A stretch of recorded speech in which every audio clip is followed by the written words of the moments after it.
বিশ্বের মধ্যে একটা দেশ, যেই দেশের নাম ব্রাজিল, সেখানে প্রকাশ্য আযান দেওয়া নিষেধ। আরেকটা দেশ আর্জেন্টিনা, যেখানে প্রকাশ্য আল্লাহর নাম নেওয়া নিষেধ।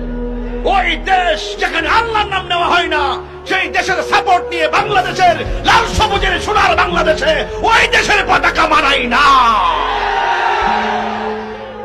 তোকে মানলে মানার মতোই তোকে মানতে হবে। এই যুবক, amazing figure and fighter, look at me, there is no god but Allah, Muhammad is the messenger of Allah. তোমাকে মানার মতোই মানতে হবে। আজকে ভাইয়ে ভাইয়ে দ্বন্দ্ব হয়ে যাচ্ছে। এক বাবাকে দেখলাম, জিজ্ঞেস করলাম বিল্ডিং এর এই কালার কেন? বলে যে আমার ছেলে আর্জেন্টিনার সাপোর্টার, তাই আমি আর্জেন্টিনার পতাকা দিয়ে 10 তলা বিল্ডিংটারে সাজিয়েছি। ওই বিল্ডিং ভিন্ন দেশের পতাকা দিয়ে সাজাইবার আগে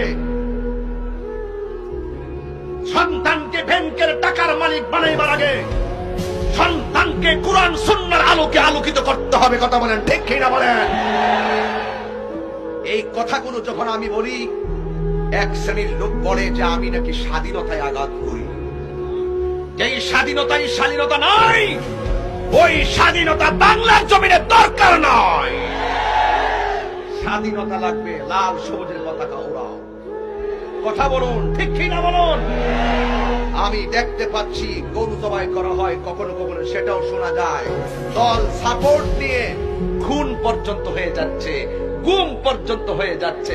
হ্যাঁ, যদি তোমার কাছে একান্ত ঐকান্তিক ভাবে ভালো লাগে, এভাবে অন্ধ হলে চলবে না, তোমাকে সংযত হতে হবে। আমি কি বোঝাতে পেরেছি আপনাদেরকে? এই জন্য আমি বলেছি মানুষের মতো মানুষ হতে হবে। উদখুলু ফিস সিলমি কাফা, পরিপূর্ণ মুসলমান হতে হবে। অর্ধেক ধরবেন, অর্ধেক মানবেন। আমি জানি সাপোর্টের সাথে অনেকে অনেক ফতোয়া দিবেন, কিন্তু যখন আপনি সাপোর্টকে কেন্দ্র করে মেরে ফেলেন, তখন ফতোয়াটা যাবে কোথায়? অন্ধ হবেন না, সংযত হন, তাইলে সব জায়গায় শান্তিতে থাকবে। কথা বলেন ঠিক কিনা?